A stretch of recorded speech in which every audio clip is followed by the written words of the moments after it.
நான் நன்மையிலே சொன்னதைப் போல தேர்தல் வருகிறது என்கின்ற சாக்கில் தமிழ்நாட்டினுடைய அரசியல் சூழ்நிலைகள் மாறிக்கொண்டே இருக்கிறது. நீங்கள் பத்திரிகை படிப்பவர்களாக இருந்தாலும், தொலைக்காட்சிகளை பார்ப்பவர்களாக இருந்தாலும், அல்லது ரீல் பார்க்குறவராக இருந்தாலும், எதை பார்த்தாலும் எந்த கூட்டணி யாரோடு போகிறது அப்படின்னு சொல்கிறார்கள். எந்த கூட்டணி யார்கிட்ட போனாலும் கவலைப்படுகிறது. நரி வளம் போனால் என்ன, நரி இடம் போனால் என்ன, நமக்கு கவலை இல்லை. நம்மை பொறுத்த மட்டில் நம்முடைய முதலமைச்சர், கழகத்தின் தலைவர் தளபதி மு.க. ஸ்டாலின் தான் மீண்டும் தமிழ்நாட்டினுடைய முதலமைச்சராக இருக்கார். அவர் அமைக்கிற கூட்டணி தான் வெற்றி கூட்டணி. இதுவரை அவர் அமைத்த கூட்டணி தான் வெற்றி கூட்டணியாக இருந்திருக்கிறது.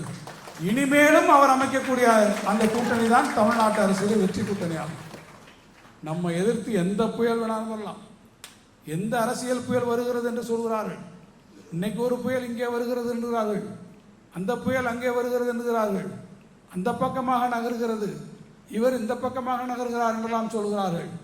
எந்த புயலாக வந்தாலும் அந்த புயல்களெல்லாம் கடைசியாக புயல் புயல் என்று தான் சொல்வார்களே ஒழிய, கடைசியாக ஒரு ஸ்லைடு போடுவான், புயல் என்று தான் சொல்லி கொண்டிருந்தோம், கடைசியில் வலுவிழந்து அது வெறும் காற்றழுத்த தாழ்வு நிலையாக மாறிவிட்டது என்று சட்டுன்னு ஒரு காடை போட்டு முடிக்கிற மாதிரி இந்த புயலெல்லாம் வலுவிழந்த காற்றழுத்த தாழ்வு பகுதியாக மாறி நம்ம ஊரில் கரையை கெடுக்காம ஆந்திராவில் நெல்லூர் ஓங்கோல்னு போய் அங்கிட்டு தான் கரையை கிடக்குமே ஒழிய தமிழ்நாட்டுக்குள்ளே எந்த புயலும் வராது.